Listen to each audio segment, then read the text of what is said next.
په دې موجوده حالاتو کې دا حالات داسې دي، بیروزګاری عامه ده، مهنګائی سیوا ده. بیروزګاری عامه ده، مهنګائی سیوا ده.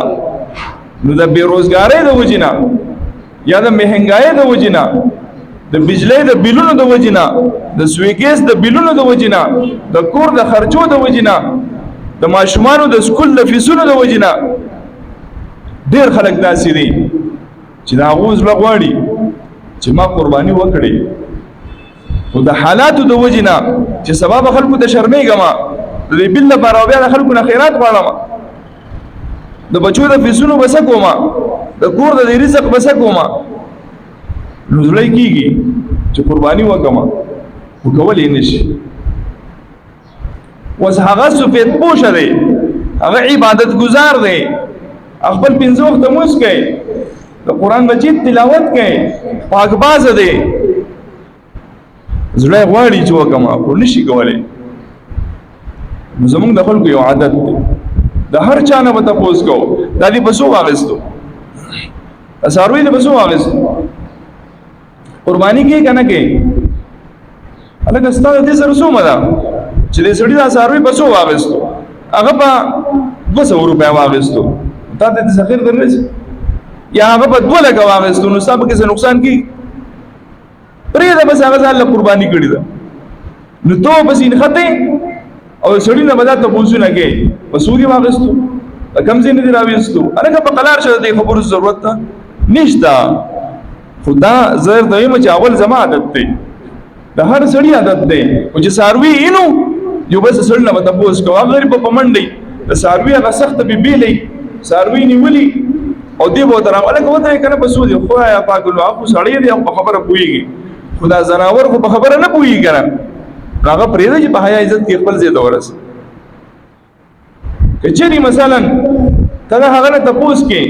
چې هلکه بهی قرباني څنګه قرباني به کېږي که نه، او د هغه غریب مسایل دومره سیوا دي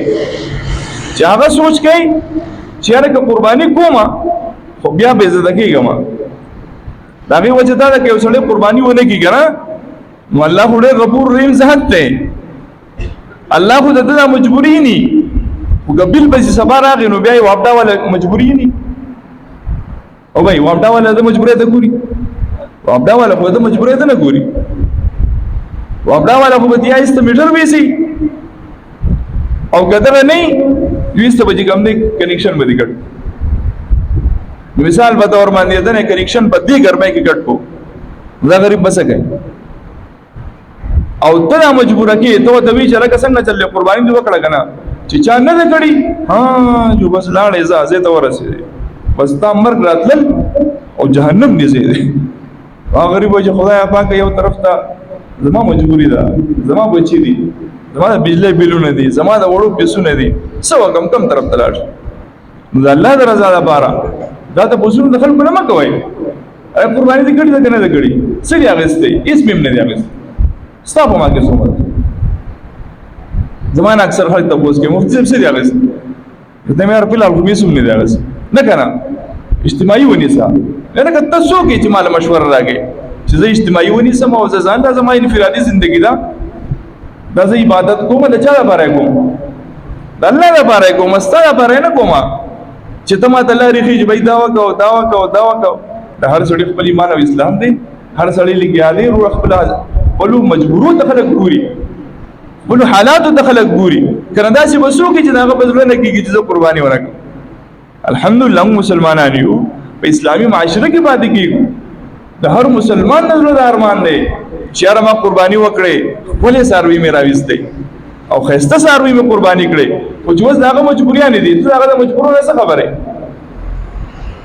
نو د الله د رضا لپاره یو خو دا چې باید د خلکو نه دا تپوسونه مه کوئ، او دا خو جو ماشاءالله زموږ خو د الله را داسې ده چې روډ دی، جو خلک به خامخا څاروي بوځي، ډېر خلک د دې خبرو د وجې نه چې هلکه اوس به هم دا خلک په لاره تنګئ، یو دا چې سوزکې ولو یو هغه څاروي به د ښه ګران پرېوځي، ځکه یې سوزکي کرایه خو بېځې راله که نو دا تپوسونه مه کوئ.